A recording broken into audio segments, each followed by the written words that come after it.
On s'intéresse maintenant à l'équipe du CESAG. Présentation de solutions. Rappelons que le thème principal est l'agriculture.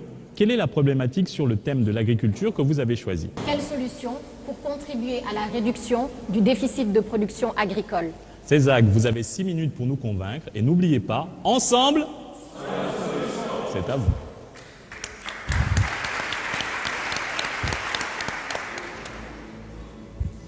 La terre, elle ne ment jamais. Nous venons de la terre et nous retournons à la terre.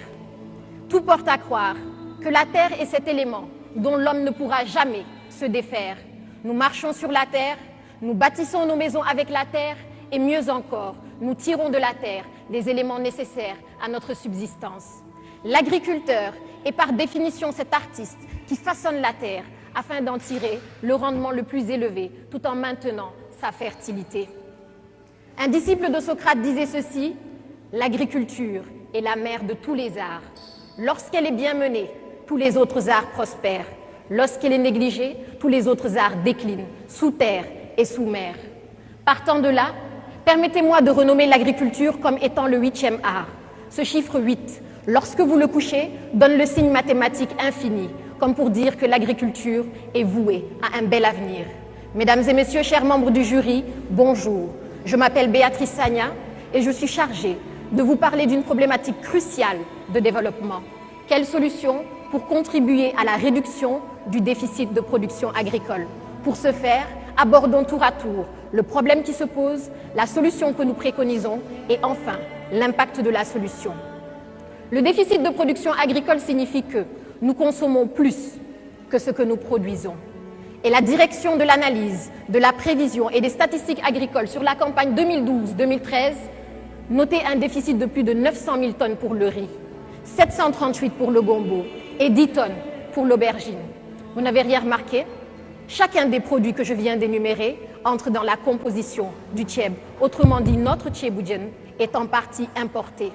D'ailleurs, nous importons plus que nous n'exportons. En 2013, c'est 222 milliards de francs que nous avons déposés tout juste pour importer le riz. Cela correspond à 4000 maternités modernes comme celle de la région de Oussouye. Pourtant, l'agriculture sénégalaise dispose d'atouts considérables. Des ressources en eau, 30 milliards de mètres cubes. 3 800 000 hectares de terres cultivables, correspondant à 5 322 219 terrains de football aux normes de la FIFA. Une population de 14 millions d'habitants, dont les 2/3 ont moins de 25 ans. Alors comment expliquer ce paradoxe qui existe entre le potentiel d'une part et le déficit d'autre part? Raison pour laquelle, pour mettre en lumière cette mine d'or qui se trouve sous nos pieds, il convient de s'interroger sur une question. Quelle solution pour contribuer à la réduction du déficit de production agricole? De l'indépendance à nos jours, l'agriculture a connu la création de sociétés comme la SAED, la Sonacos devenue Sunéor avec les socialistes, de plans et programmes comme le REVA, la Goana avec le président Wade, PRACAS avec le président Macky Sall. Et si chacune des actions entreprises a permis de réduire ce déficit, il convient d'être encore plus percutant. Mais comment? Les experts de l'agrobusiness et de l'agronomie s'accordent à dire qu'il y a 5 facteurs clés de succès pour une agriculture productive. L'eau, la terre, une main-d'œuvre qualifiée, la mécanisation et le financement. Notre solution englobe ces 5 axes et se veut inclusive. C'est pourquoi nous avons opté pour les domaines agricoles communautaires comme solution pour réduire le déficit. Mais les DAC, c'est quoi? Ce sont 10 sites agricoles installés à travers le pays de 1000 à 5000 hectares sur initiative de l'État et sur un horizon de 5 ans.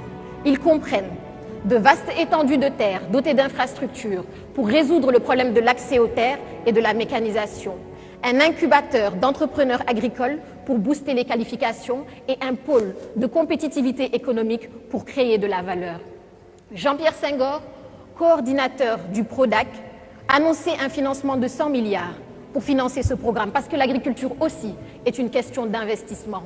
Ce montant sera financé par un partenariat public-privé pour le développement de l'agriculture sénégalaise. Notre solution a d'ores et déjà produit des impacts considérables et le premier DAC de Itato, dans la région de Kédougou, en est un exemple palpable.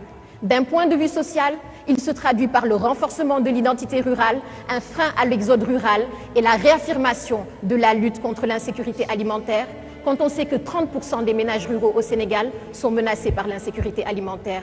D'un point de vue économique, il se traduit par l'augmentation du pouvoir d'achat des ménages, avec la création de 300 000 emplois sur un horizon de 5 ans. Et enfin, sur le plan environnemental, il se traduit par la préservation de la nature à travers la sensibilisation des acteurs, à travers les formations PRODAC. En définitive, nous avons opté pour les domaines agricoles communautaires comme solution et moteur de la croissance inclusive d'une agriculture qui nourrit ses hommes et nourrit les autres secteurs de l'économie.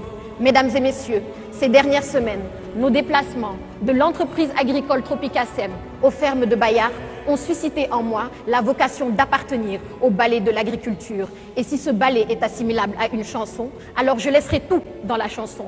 Parce que la terre, elle ne ment jamais. Je vous remercie. Merci. Béatrice de l'équipe CESAG, sous vos applaudissements. Une première épreuve